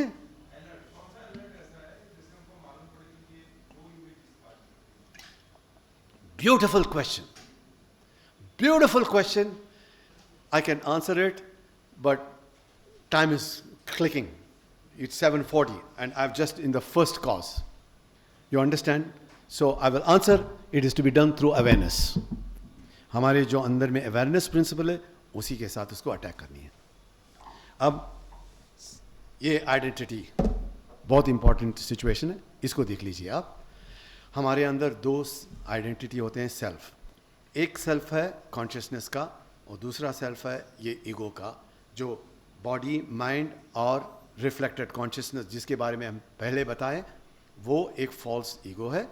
वो दो आइडेंटिटी है हमारा. तो हमेशा हम जब भी बाहर जाते हैं तो ये बॉडी माइंड इक्वेशन के साथ ही हम जाते हैं और बोलते हैं ये मेरा आइडेंटिटी है. वो फॉल्स आइडेंटिटी है, वो हमने भी कंफर्म कर दिया. रियल आइडेंटिटी जो है वो हमारा कॉन्शियसनेस है, क्योंकि बगैर कॉन्शियसनेस का हम कुछ भी काम नहीं कर सकते, कुछ भी काम नहीं कर सकते. तो रियल आइडेंटिटी हमारा जो होना है वो है सिर्फ कॉन्शियसनेस, क्योंकि वो निरंतर है, हमें हमेशा हमें साथ देगा. वो बॉडी माइंड एक दिन निकल जाएगा, लेकिन ये स्वामी शेखरानंद का जो रियल कॉन्शियसनेस जो हमारे साथ वो एसोसिएट थी वो हमेशा रहेगा। तो इसका मतलब यह है कोई भी इंसान मर गया कभी रोना मत, क्योंकि उनके नाम के साथ जुड़ा हुआ जो कॉन्शियसनेस था जब तक वो थे यहाँ पे, not the individual conscious, original conscious जिसकी वजह से वो जीते थे वो अभी जिंदा है, तो कोई रोने की जरूरत नहीं। वही भगवत गीता में है। वो कहते हैं ना भगवत गीता में, मार दो उनको कोई मरेगा नहीं, क्योंकि वो लोग सब जिंदा है परमानेंटली, वो सोल है, वो जिंदा हमेशा रहेगा। अब ये समझ में आ गया। अभी अगला टॉपिक प्राइमरी कॉज रिलेशनशिप, जिसके बारे में हमने काफ़ी बता दिया, अभी पहले से डिस्कशन किया है। रिलेशनशिप इज़ इनएविटेबल, मतलब बगैर इन रिलेशनशिप हम जिंदगी जी नहीं सकते। पहला तो हमारे साथ एक रिलेशनशिप है अपने साथ, वो है हमारा relationship with our own mind. दूसरा रिलेशनशिप है हमारा और दूसरे के साथ। ये रिलेशनशिप के बगैर हम जिंदगी नहीं बिता सकते। Relationship mean duality, duality mean conflict, बस end of the story. Collision, danger, accident वहां पे होना ही है, अनलेस कि जब भी आप रिलेशनशिप को स्टार्ट करते हैं, मतलब एक लड़का या लड़की या दो लड़के जो भी हैं, जो भी जेंडर है, रिलेशनशिप आप अगर आपको स्टार्ट करनी है तो इसके बारे में पहले सोचना है कि ये इस रिलेशनशिप में मेरा एक्सपेक्टेशन क्या है। अगर वो एक्सपेक्टेशन चेंज हो जाता है, प्रॉब्लम स्टार्ट्स। अक्सर मैरिज में वही प्रॉब्लम है। मैरिज के पहले एक रूल्स ऑफ मैरिज, मैरिज के बाद the rules change to the convenience of two people, and more because marriage in reality is bringing together two people with completely different ideas, and you put them together and say now live together. ये कहाँ होगा कैसे होगा? तो conflict तो होना ही चाहिए। आप सच्ची बात है ना। तो दो इंसान, एक इधर से, एक गुजरात से, दूसरा आया नेपाल से, दोनों को ना अभी एक साथ जियो। अरे भाई, मेरा अपब्रिंगिंग, मेरा कॉन्सेप्ट, मेरा एसआरटी सब अलग है, आपका एसआरटी अलग है, इसके बारे में बात करेंगे। ये क्लैश होगा, ये देयर इज नो चॉइस। अगर आपने इस बारे में सोच लिया करेक्ट क्या एसआरटी है, you manage your SRT, conflict ends. Next is duality. इसके बारे में काफी चर्चा किया हमने, है ना। डुअलिटी में मतलब finished, but now you have to know that there is no duality. ये इसका आंसर तो होना चाहिए आपको, डुअलिटी है ही नहीं, हम क्यों डुअलिटी बोल के रखते हैं, ये कैसे हम जानेंगे? तो दुनिया जो है उसको सिर्फ दो पार्ट में हम डिवाइड करते हैं। एक पार्ट है स्पिरिट और कॉन्शियसनेस और ब्रह्मन संस्कृत में, एक पार्ट वो है। दूसरा पार्ट है एवरीथिंग अदर देन ब्रह्मन। क्लियर हो गया? दुनिया को अब दो हिस्से में बांट दीजिए। एक हिस्सा है कॉन्शियसनेस, स्पिरिट। दूसरा हिस्सा है ये सारा प्रपंच जो है, ये इसके अंदर है। ये प्रपंच जो है वो अपने आप नहीं, एग्जिस्टेंस उसका नहीं है, इंडिपेंडेंट एग्जिस्टेंस नहीं है, वो इस कॉन्शियसनेस जो स्पिरिट है उसके ऊपर डिपेंडेंट एग्जिस्टेंस है उसका। इसका उदाहरण यही है कि हम जीवन में हम चल रहे हैं, जैसे हमने बताया बॉडी एंड माइंड प्रपंच का है part, material, matter principle. One is spirit principle, another is matter principle. Matter principle can never survive without consciousness. वो मर जाएगा, वो रहेगा लेकिन किसी को पता भी नहीं लगेगा। जैसे कि आप सामने, मेरे सामने है, आप जो सामने हैं इसके बारे में अगर मेरे अवेयरनेस प्रिंसिपल जो स्पिरिट है उसने आपको दाखिला नहीं दिया, आप है ही नहीं मेरे सामने, आप मौजूद ही नहीं है मेरे सामने। आई हैव टू एडमिट कि आप वहां पे है। अगर मैंने रोक दिया, आप नहीं मेरे सामने। इतना समझ में आ गया? अभी आप मंदिर की तरफ जा रहे हो, बहुत बेहतरीन एग्जाम्पल है। मंदिर में, वहां पे एक मंदिर है कोने में, आप चल रहे हो, वहां पे भगवान का एक मूर्ति लगी हुई है। जब तक आप वहां पे रुक कर नमस्कार नहीं किया, वो गॉड है ही नहीं वहां पे। आप रुक कर वहां पे नमस्कार किया, तब गॉड है। अब ऐसे चल गए तो आपके लिए वो गॉड है? ये सच बात है। तो who is responsible? The recognition is important. जब तक रिकग्निशन नहीं होगा वो है ही नहीं वहां पे। तो इसका मतलब है जब तक रिकग्निशन है ये प्रपंच है, ये प्रपंच जो इसके ऊपर डिपेंड करता है. Please be very careful to understand singularity. What is the world singular. अभी एक उदाहरण सीधा ले लीजिए गोल्ड और ऑर्नामेंट्स का. गोल्ड और ऑर्नामेंट्स, इसका उदाहरण ले लीजिए. गोल्ड जो है बगैर ऑर्नामेंट्स के जी सकता है या नहीं जी सकता? अपने आप जी सकेगा ना. ऑर्नामेंट जो बन रही है, ये कढ़ाई हुआ, ये खान का हुआ, ऐसे ऑर्नामेंट्स है, ये गोल्ड के बगैर जी सकेगा? बिल्कुल करेक्ट. तो ये ऑर्नामेंट्स और ये जो हम लोग बोलते नहीं, शो नहीं है, वो मिथ्या बोलते हैं. डिपेंडेंट एग्जिस्टेंस है उसका अपना कोई एग्जिस्टेंस नहीं है. वो गोल्ड के ऊपर डिपेंड करता है. जैसे हमने गोल्ड को उसे हटा दिया, वो एक सिर्फ नेम और फॉर्म है. एक फॉर्म है और एक नेम दिया बैंगल करके. बैंगल अपने आप जी नहीं सकता. गोल्ड होगा तभी वो जी सकेगा. उसी प्रकार अभी समझ लो, अभी 1 मिनट के लिए सोचना, आपने बोला गोल्ड है ही नहीं, अरे ऑर्नामेंट है ही नहीं, सिर्फ वहां पे गोल्ड है. क्योंकि ये जो ऑर्नामेंट्स है गोल्ड के ऊपर डिपेंड करता है अपना जीवन के लिए. इतना समझ में आ गया? अभी उसको ट्रांसलेट करो वर्ल्ड के ऊपर. World is dependent on consciousness. तो इज वर्ल्ड रियल और unreal? Unreal. It has got no self-independent existence without the consciousness. तो आपने जो चीज एग्जिस्ट भी नहीं कर रही है उसको इतना मायने क्यों दिया? एक कुछ ने कुछ आपको बोल दिया, इतना दुख होता है आपको. वो है ही नहीं वहां पे. क्यों? अज्ञानता. जो चीज वहां पे सामने नहीं है उसने कुछ बोल दिया. रातों रात पूरा 1 महीने 2 महीने तक उसी के बारे में सोचते हैं. Classic case is the mother in law and the daughter in law. एक छापा लग गया है, मदर इन लॉ और डॉटर इन लॉ झगड़ा करना है, तो शादी से पहले ही शुरू हो जाएगा उसका. और इतना इमेज बिल्ड हो गया उसके ऊपर. ये सोसाइटी ना, really it should not exist. You think society is helping you? ये सारा रूल तो उसने किया ना, और हम उसके पीछे भाग रहे हैं. वो सोसाइटी क्या है? हम ही है वो सोसाइटी. तो अगर इस सोसाइटी को चेंज करना है तो इधर चेंज करो, पहले अपने हिसाब के अंदर चेंज करो, पहले अपने घर में चेंज करो. कॉन्फ्लिक्ट अपने घर में स्टॉप करो. हर एक के घर में स्टॉप हुआ, वॉर स्टॉप्स, फिनिश्ड. होगा ना? सच में हो सकता है ना. अभी आपको समझ में आ गया, जो दुनिया को आप इतना दिन है करके बोला वो है ही नहीं. तो what is really the thing that is there? One. ये सिंगुलैरिटी है, बाकी सब झूठ. एक जो सच है वो एक है. That means no duality. You agree? अब एक इंपॉर्टेंट पार्ट है, ये कॉन्फ्लिक्ट को कैसे सॉल्व करेंगे. तो अगर आपने इस तरफ का ये जो गैंग है उसके पास आप जाएंगे तो कॉन्फ्लिक्ट जरूर आएगा. इधर से आप इधर आ जाओ, बोलो कि मेरा साथ जो है वो कॉन्शियसनेस है. कॉन्शियसनेस वही है actually, there is nothing else. So when I say I am the consciousness which is real the truth, because body mind एक दिन निकल जाएगा. मेरे साथ जो कॉन्शियसनेस जुड़ा था वो तो हमेशा मेरे साथ रहेगा, वो रहेगा ही. अगर मैं इसको रियल लाइफ में चेंज करूं, अभी मैं ये नहीं हूं, बॉडी नहीं हूं, बॉडी माइंड नहीं हूं, क्योंकि वो जाने वाला चीज है. ये नहीं हूं, मेरे साथ जो अंदर में कॉन्शियसनेस परमात्मा है वही मैं हूं. अगर मैंने वो सोच लिया, ये सारे लोग आप मेरे साथ जो हैं अभी सामने, you are all dependent on me. When I come to that conclusion, मेरा और आपके साथ झगड़ा कैसे आएगा?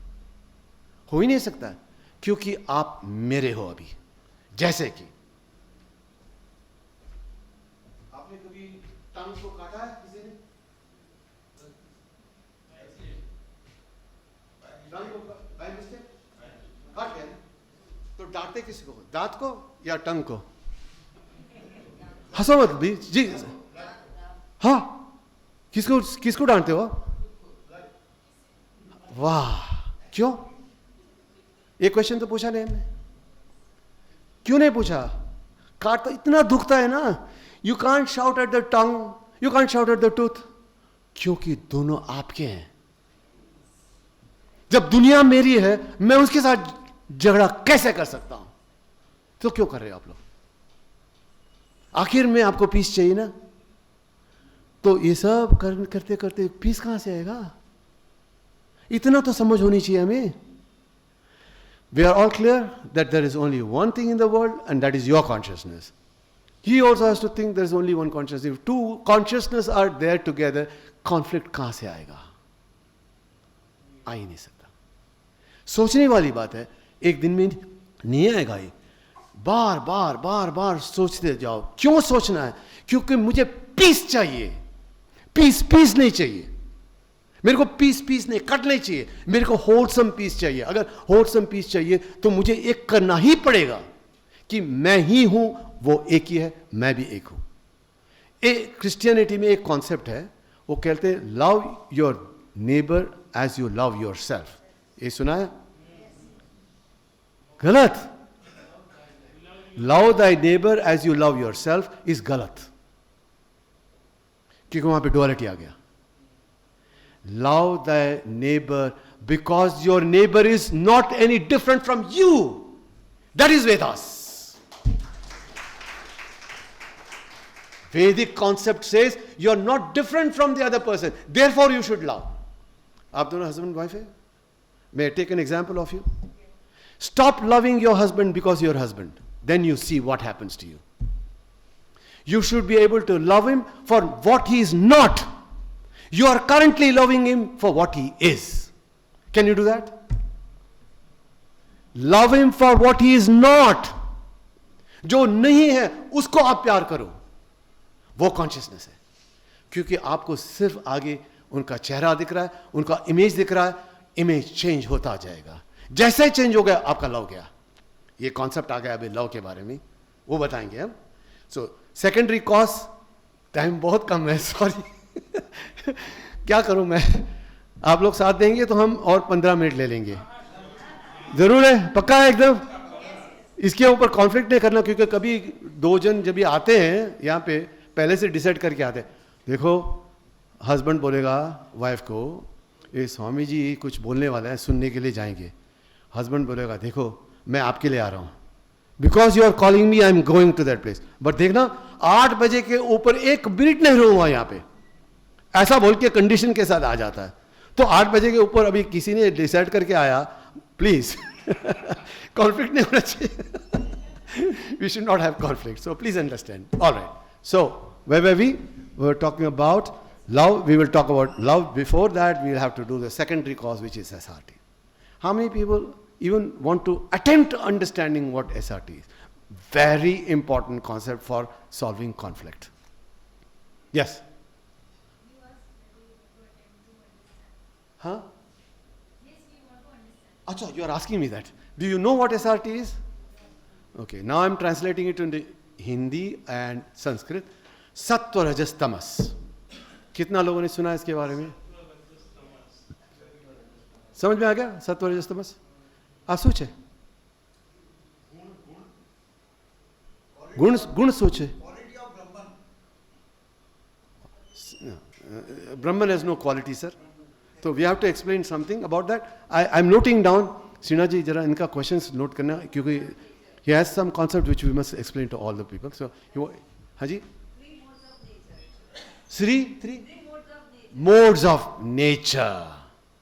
Nice, exact word, correct meaning of sattva, rajas, tamas. In simple language it is called gunas. उसका डायरेक्ट ट्रांसलेशन इंग्लिश में नहीं है, तो नियर अबाउट ट्रांसलेशन गुणास का ये है energy propensity. Near about translation, it is not energy, Guna is not energy, energy propensity है। Means अभी आप समझते हो मैं पॉजिटिव हूँ, I have got a very positive energy, दूसरा बोलेगा मेरा नेगेटिव एनर्जी है इसका, तीसरा बोलेगा इसका तामसिक एनर्जी है। ये बकवास है। ये एनर्जी को जो प्रोपेंसिटी देता है वो ये गुणास है। इसी की वजह से हम तामसिक हो जाते हैं, इसी की वजह से हम राजसिक होते हैं, इसी की वजह से सात्विक होते हैं। सात्विक, राजसिक, तामसिक, इसके बारे में जानना चाहते हैं या ज़्यादा थोड़ा और बात करूं थोड़ी सा? तो सिंपल एग्जांपल ले लो रजस तमस और सत्व के बारे में। आपने आज सोचा होगा शायद आज के बाद बिल्कुल झगड़ा बंद, ये सात्विक है, ये सात्विक है। तो ये सात्विक सिर्फ सोचता है। अच्छा इंसान बनने के बारे में सोचने वाला जो गुण है वो सात्विक है। अगर उसके बारे में आपने कुछ सोचकर उसको एक्शन नहीं लिया तो सिर्फ वो सोच में पड़ा रहेगा। मुझे दान देना है, बहुत इच्छा है दान देना, फायदा क्या हुआ? दान दिया ही नहीं मैंने। दान देने के लिए एक एनर्जी प्रोपेंसिटी चाहिए, वो प्रोपेंसिटी है रजस। रजस नहीं हो तो आप उठेंगे ही नहीं, सिर्फ बैठ के सोचेंगे हाँ मुझे बहुत काम करना है, बहुत दान देना है लेकिन काम नहीं हो रहा है, तो उसके लिए रजस की जरूरत है। रजस के साथ आप उठेंगे, वो बोले इधर जाना है उधर जाना है, ये चेक करना, वो किसको देना है नहीं देना, ये सब। वो तमस जो है वो बोलेगा क्यों दो भाई, मैंने कमाया है, मेरा पैसा है, आई am not interested in sharing with anybody. वो तमस जस्ट द ऑपोजिट ऑफ रजस। वो बोलेगा बैठ जाओ, कोई जरूरत नहीं किधर जाने का। ये स्वामी जी कौन है, कोई आके कुछ बोलेगा, he is also going to repeat what everybody has said because he is coming from North America. आपको पता है नॉर्थ अमेरिका का डेफिनेशन क्या है, पता है आपको? वो बाहर से आइडिया लेगा, वो अंदर में कुछ ऐसा वैसा घुमाएगा, उसको एक अच्छा पैकेज लगाएगा, उसको एक टाइटल भी दे देगा और आप ही को बेच देगा। वो अमेरिका है। मैं नॉर्थ अमेरिका से आ रहा हूँ, तो आप सोचे होंगे शायद ये कुछ ऐसा एंडिंग द कॉन्फ्लिक्ट, ऐसा जो पहले किसी से सुना होगा उसको बंडल करा के, नॉर्थ अमेरिका वाला है ना, उसको बंडल करा के उसको एक अच्छा टाइटल दे दो और बेच देगा इधर अपने इंडियंस को, क्योंकि वेद है ना।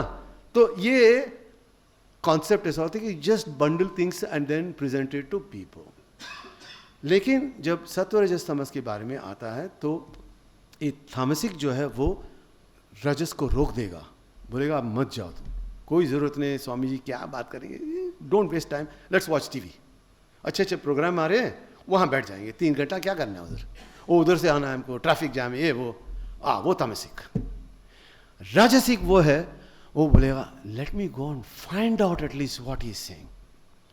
सत्व है वो बोलेगा कि शायद वहाँ पे कुछ अच्छा है। तो जब सत्व और रजस मिल जाएगा, तामसिक नीचे जाएगा, सीधा आप इधर आ जाएंगे। अगर तामसिक पावरफुल है, सत्व बेचारा बोलेगा भाई साहब ये बहुत पावरफुल है, मेरे को इसके साथ हैंडल करना नहीं है, मैं उसके साथ बैठ जाता हूं, तो आप घर पे बैठ जाओगे। ये एक्सप्लेनेशन है सत्व रजस तमस का। क्लियर हो गया एकदम क्या करता है ये 3 जन? तो इसका मतलब ये हुआ आपका हर एक एक्शन जो है आज से इसके पहले भी ये 3 चीज कर रहा है। 3 लेटर वर्ड एक और है, आप जानते हैं कौन, क्या है वो वर्ड जी? 3 लेटर वर्ड एक और है जिसको हम समझते थे आज तक कि वो कर रहा है ये सब काम, नहीं, गॉड। ये 3 लेटर वर्ड जो है गॉड, हम समझते हैं आज तक अरे उनका इच्छा है तो मैं ऐसा बोलता हूं, उनका इच्छा है, उनका कुछ इच्छा नहीं होता है। अगर उनके पास भी इच्छा आ गया तो वो गॉड नहीं हो सकते इच्छा हमारे पास है ठीक हो गया अभी? तो एसआरटी जो है वो सब गड़बड़ वही कर रहा है। और प्रॉब्लम ये है हम उसके बारे में कुछ भी नहीं जानते हैं। अभी जिसके पास भी बच्चे लोग हैं ना, उसको ये पहले सिखा, एसआरटी के बारे में आज सिखा दो उसको।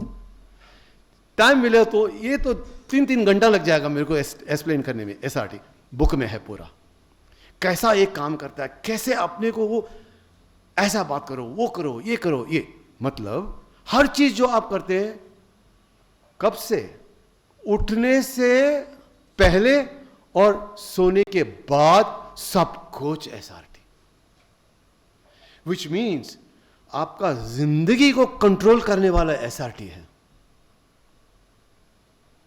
अब देखो कितना इंपॉर्टेंट है, अपने को किसी ने सिखाया नहीं है। आप कोई मीटिंग में जा रहे हो, कल बहुत इंपॉर्टेंट मीटिंग है, मुझे ये डील आना ही चाहिए, एसआरटी का इस्तेमाल करो। वहां पे सत्व का इंपॉर्टेंस है। सत्व क्या है? ईगो को दबा देगा सीधा। क्योंकि जब भी अभी अब किसी के साथ बात करने जा रहे हैं, कुछ फेवर चाहिए उसके साथ, जो आदमी फेवर देने वाला is on the upper hand, सच्ची में तो वो बात है, तो उसका ईगो तो हमसे डबल होगा, ये भी सही है। तो ऐसा इंटरव्यू में जाएगा, क्या पढ़ के आया? ऐसा तो बहुत लोग हैं, आपका क्या है बड़ा, why should it hire you, ऐसे क्वेश्चन पूछते हैं ना इंटरव्यू में, ऐसे क्वेश्चन पूछते हैं। क्या पढ़ के आ गया? अरे वो बीटेक, 15 लोग इधर आया गया, अभी 50 लोग आते हैं बीटेक, आपका क्या बीटेक अलग है? तो चुपता है ना अंदर। तो आप क्या करते हो? बड़ी full, what is it talking, होता है ना अंदर। तो अनाशनाम आप बोलते थे, गया आपका काम। उस समय ईगो को कंट्रोल करने वाला एस फैक्टर है। तो एस को पकड़ के रखो, हर समय पकड़ के रखो। कॉन्फ्लिक्ट बंद करना है एस, बिकॉज रजस और तमस साथ नहीं देगा। वो तो बोलेगा और झगड़ा करो, क्योंकि रजस का कंपोनेंट है ईगो। ईगो पैदा होता है रजस से, और तमस से दूसरे को मारने का।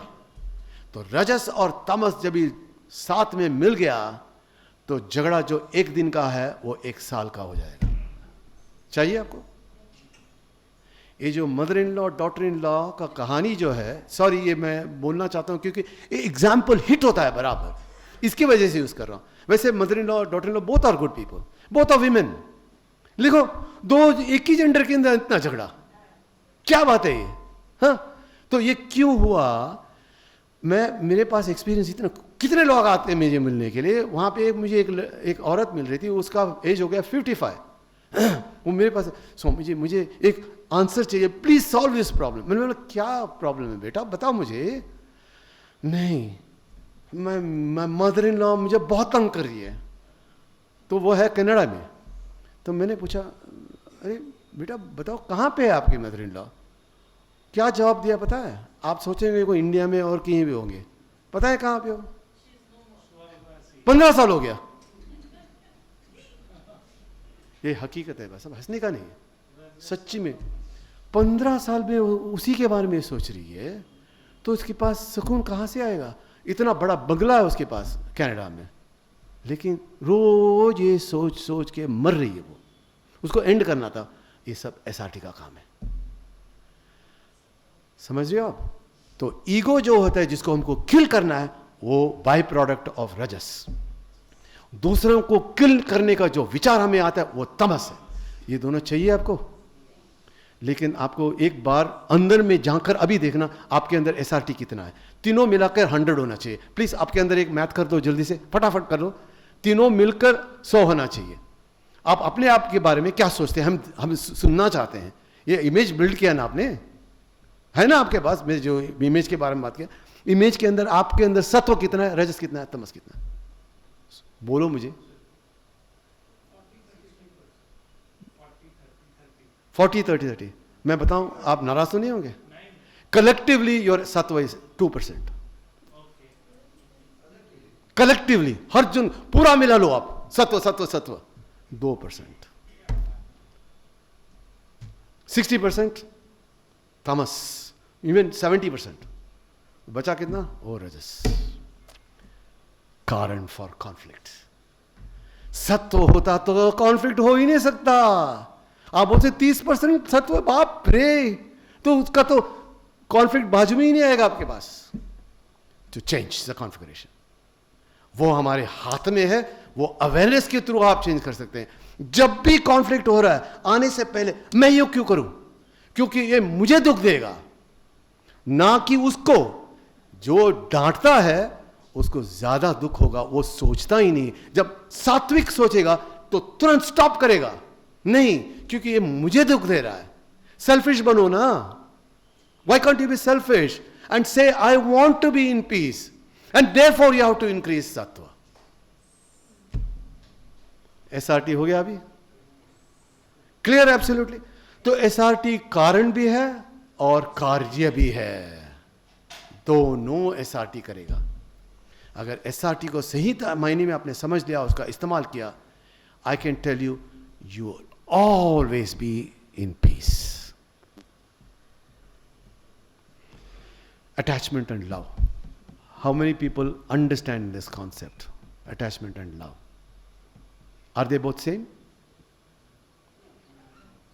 Is love any different from attachment? Or is love coming because of attachment? Is attachment coming first? Why is there attachment? Anybody knows? Love is part of attachment. Both are different. अच्छा, अरे कितने सारे definition मिलते हैं आज. हमें सही definition तो करना है. मैं हमेशा बोला, learn the correct things exactly well. So attachment comes where there is a detachment.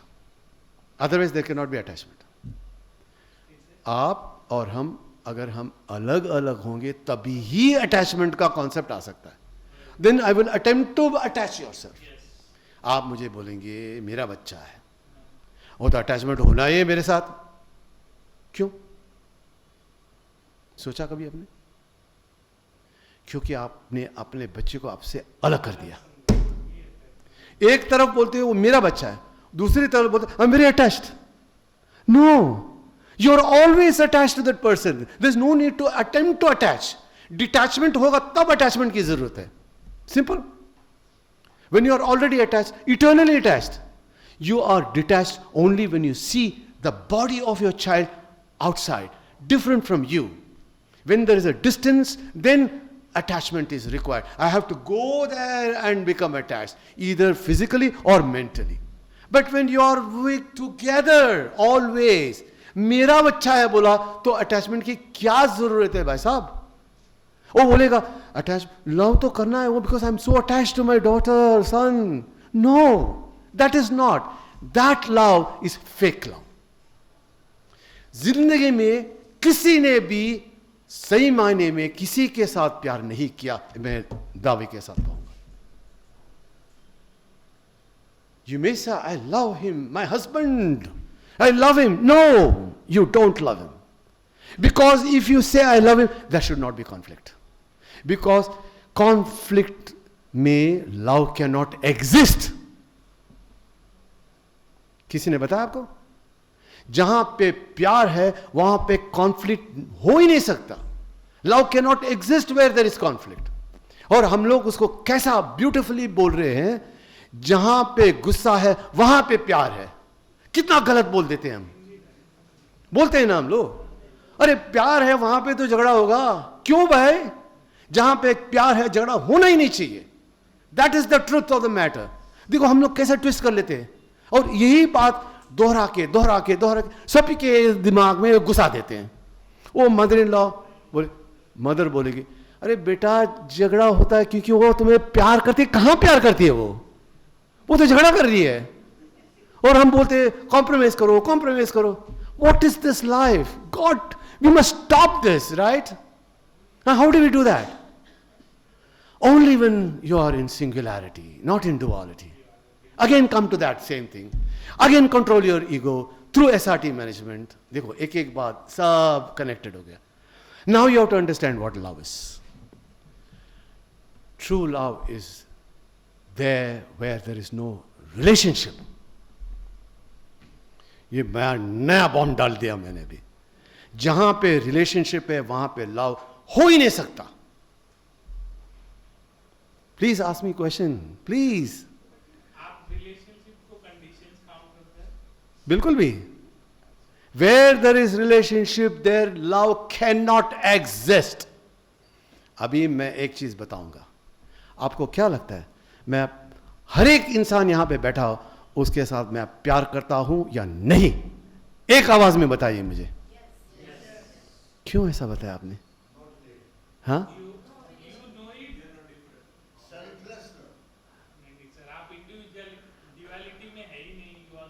ये भी आपने ऐसे सोच लिया. क्वेश्चन करो. अथॉरिटी नहीं हूं मैं, यही मैं कह रहा हूं. This you have to learn.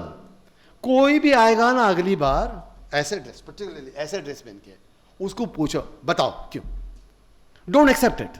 Makes no sense in today's world to accept whoever says whatever. Don't ever listen. Question, learn it yourself. So when I say love can not exist in relationship, here I have a one-way relationship with you. Therefore, love will be there. क्या है one-way relationship? In a relationship where there is no expectation, that is one way relationship. आप जो भी हो मुझे कोई फर्क नहीं पड़ेगा, ऐसे ही मैं देख रहा हूं सभी को, मुझे सब एक ही दिख रहे हैं. जैसे चाइना में जाओगे सब आपको एक ही नजर आएगा ना, वैसे लग रहा है मुझे अब. Everybody looks the same to me because I'm not seeing your face. End of the story.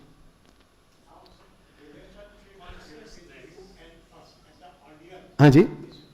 Relationships between you as a Swamiji, as a teacher, as a guru, and the audience is teacher and students. We are learning from. हाँ, बिल्कुल वहां पे duality है, बिल्कुल है.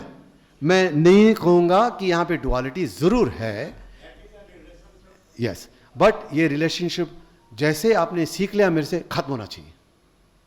ये वेदा में है. जैसे गुरु और शिष्य ने पूरा सीख लिया, गुरु और शिष्य के बीच में कोई डिफरेंस नहीं है. न गुरु न शिष्य. वो आपने ये गाना सुना होगा, हिम बाय आदि शंकराचार्य, वो यही है. नहीं, तत्वमसी नहीं, तत्वमसी अलग चीज है. तो will talk about that. Okay, so love के बारे में समझ लिया. अद्वैत शांतम लास्ट टॉपिक, 15 मिनट्स में खत्म करेंगे. ठीक है, all right. I have to take permission from this lady. 15 minutes, Advaita Shantam, बहुत इंपॉर्टेंट है. सो शांतम जो है वो चाहिए हमें. हमने अभी अग्री किया आप सभी लोगों के साथ, तो डुअलिटी में शांतम मिलना मुनासिब नहीं है. ओनली सिंगुलरिटी में शांतम मिलेगा, वो है अद्वैतम. द्वैतम में शांति नहीं मिल सकता. लेकिन प्रॉब्लम ये है कि जिंदगी में, ये दुनिया में अगर हमें काम करना है, द्वैतम की जरूरत है. मैं अभी आज भाषण दे रहा हूं, कुछ भी, I am giving you lecture. अगर आप लोग नहीं है ऐसे, ये क्या हो गया? द्वैतम की जरूरत है यहां पे. फॉर फंक्शनैलिटी पर्पसेस द्वैतम इज अ मस्ट. लेकिन फॉर पीस द्वैतम is not required. This I will go to tell you very quickly, maybe in 5 minutes. सवेरे से शाम तक आप द्वैतम में है, एक अद्वैतम में है. बिल्कुल करेक्ट. मतलब दो इंसान की जरूरत है. देयरफॉर रिलेशनशिप बहुत इंपॉर्टेंट हो जाता है. रिलेशनशिप मतलब गड़बड़, ये हम जान चुके हैं. अभी ये प्रूव करना है कि जब अब अकेले में है तब गड़बड़ हो सकता है या नहीं हो सकता, ये प्रूव करना है ना, क्योंकि अद्वैत शांतम है, वो हम बता रहे हैं अभी. अद्वैत शांतम क्या है? डे टाइम में आपका एक वेकिंग एक्सपीरियंस है. You are awaker, you are awake. Okay, therefore you are able to transact. आप बात कर रहे हो, मैं सुन रहा हूं, ये सब ट्रांजैक्शंस हो रहा है ड्यूरिंग द डे टाइम. वहां पे द्वैतम है. द्वैतम मतलब झगड़ा, contradiction, comparison, conflict, war. Just in that sequence you are dead, finished. Dream होता है नेक्स्ट स्टेट ऑफ एक्सपीरियंस. वहां पे क्या है? द्वैतम है, अद्वैतम है. ड्रीम करते हैं आप लोग? अच्छा, रियली? वाह, वेरी नाइस. कैसे कैसा ड्रीम होता है? अच्छा होता है ड्रीम? अच्छा होता है? हाँ, बोथ टाइप्स. अच्छा, ड्रीम के बारे में जानते हैं? कैसा आता है ड्रीम? जानना चाहते हैं कैसा आता है? हाँ, बोलिए. अभी बोलता था उनको 9 बजेंगे, ये बच्चे लोग मुझे डांटेंगे, फिर मेरा अगली बार आना मुश्किल हो जाएगा. तो कट शॉर्ट करते हैं. कुछ नहीं होता है. Dream is nothing but the reflection of your own thoughts on the mind. तो द अवेयरनेस जो प्रिंसिपल है हमारे बीच में, जो वेकिंग स्टेज में आपको इधर जाओ उधर जाओ ये सब करने के लिए वो ताकत दे रहा है पीछे से, वही कॉन्शियसनेस जो है, आप जब सो जाते हैं तो आपका फिजिकल बॉडी जो है वो डिसअपियर हो जाएगा. Meaning not in the real sense, but it is not available for function during dream. What is available? Instantaneously, a dream body is created. So now the dream body is functioning. And the dream body will be interacting with the dream world. तो इसीलिए आप जाएंगे, हाँ आज मुझे lottery लग गया है ड्रीम में, $1 मिलियन का आपको चेक मिला, वो जाके आपने बैंक में डाला, ये सब ड्रीम में हो रहा है. ये dream body is interacting with the dream world. Sir समझ गया? वो अगला दिन उठा ये सोच कर कि एटीएम में पैसा निकालेंगे, एटीएम में क्या वो माइनस दिखा रहा है, माइनस दिखा रहा है फिगर, $1 मिलियन किधर गया, गया। तो this is the dream state, nothing but आप बहुत बार सोचते होंगे $1 मिलियन मिलेगा, $1 मिलियन मिलेगा, ये सोच सोच के, ये जो सोच को है ना, ये रिफ्लेक्टेड कॉन्शियसनेस वो सीधा उधर पे हिट करेगा और it creates the dream for you. That is dream basically. So because of that dream can not be decided by you ahead of time, and no dream will repeat. You can not repeat the dream. You can't be saying आज मुझे ना शाहरुख खान के साथ एक photo खींचना है, ये dream में नहीं आ सकता। You cannot decide that, because it is the reflection that happens at any place wherever the thoughts are. That is dream. यहाँ पे duality है, singularity है। duality, क्योंकि आपको कई बार ड्रीम में आके कोई आदमी को मारने को आता है तो घबरा के उठ जाते हैं ना, वो duality है, इसलिए वहां पे दुख। duality means दुख। अभी आया dream state, deep sleep state. Deep sleep state में क्या होता है, मतलब आफ्टर द ड्रीम क्या होता है, आप सोने गए, पूरी तरह का नींद हो रहा है, तब क्या होता है? हाँ, क्या हुआ? ये कैसे आप बोलते हो? आप तो है ना वहां पे, नहीं हो? है? आपको, आप जानते हैं आप नींद में आप हैं? अनकॉन्शियस है, मतलब आप मर गए हो भाई। You have to understand, know what is deep sleep. What is deep sleep? Nothing but the mind and the body which is functioning during the two states, that is waking and dream, goes into potential form, dysfunctional. Therefore, what is happening? You get complete sleep. उस समय में ना तो कोई नया knowledge आता है, कोई आता है नया नॉलेज सोते वक्त? आप ही नहीं, वो नॉलेज कहाँ से आएगा? आपने जो सब इंजीनियरिंग पढ़ा, इंग्लिश पढ़ा, हिंदी में बोल रहे हैं, ये सब वो सब आता है उस समय? सब गया। दुनिया है उस समय, वो भी गया। तो डुअलिटी है और सिंगुलैरिटी है? कौन है उस सिंगुलैरिटी में उस समय? Beautiful answer. बॉडी भी नहीं है, माइंड भी नहीं, तो क्या है? वो कंटिन्यूस हो रहा है, क्योंकि अगले दिन जब ये आप उठे तो आप बोलते हो क्या मेरे पास? स्वामी जी मैं कल ना एक 6 घंटे के लिए मैं मर गया था, अभी उठ के आ गया हूं, ऐसा बोलते हो? या मेरा बड़ा अच्छा नींद आया 6 घंटे के लिए। जैसे कि आपने नींद को भी परखा, आपने परखा, एक्सपीरियंस किया नहीं ना, फिर भी आपने मुझे बोला मेरा नींद बड़ा अच्छा हुआ, क्योंकि आपने वो एक्सपीरियंस थ्रू कॉन्शियसनेस किया। उस समय न तो डिजायर होता है, न कि किसी नॉलेज की कमी या ज्यादा होता है, सब कुछ बंद हुआ। वहां पे क्या मिला आपको? अद्वैत शांतम, वही है। वहां पे डिजायर ने, यही कारण है संत लोग आके बोलते हैं डिजायर को बंद करो शांति मिलेगा। लेकिन हम डिजायर को वेकिंग स्टेज में बंद नहीं कर सकते, लेकिन एक काम कर सकते हैं। वो क्या है? वी कैन रेप्लिकेट जो रात को हम नींद में जो हम एक्सपीरियंस कर सकते हैं, वो डे टाइम में कर सकते हैं या नहीं कर सकते हैं? सोना चाहिए उसके लिए डे टाइम में, लेकिन आप लोग सब सो रहे हो ना, इसीलिए तो कॉन्फ्लिक्ट हो रहा है। डे टाइम में आपको क्या लगता है? आप खुले आंख से देख रहे हो, आप तो नींद है आपको, आप सो रहे हो डे टाइम में। आपको लगता है हम देख रहे हैं सब कुछ भी नहीं देख रहे आप, क्योंकि जिसको देखना है वो नहीं देख रहे हैं। क्या देखना है? कि हम सब एक हैं, वो नहीं देख रहे हैं, आप अलग अलग है, वो देख रहे हो। तो आप सो रहे हो या कि आप नींद से बाहर हो? सो रहे हो कि जाग रहे हो? आंख तो खुला हुआ है लेकिन सो रहे हो ना। तो अगर जो नींद में डीप स्लीप में हुआ, जहां पे प्रपंच भी नहीं, कुछ भी नहीं, वही तो है सच में। अगर वो चीज आपने डे टाइम में लाया, शांति मिलेगा या नहीं मिलेगा? कॉन्फ्लिक्ट बंद होगा या नहीं होगा? End of the story. Conflict ended? Bless you all.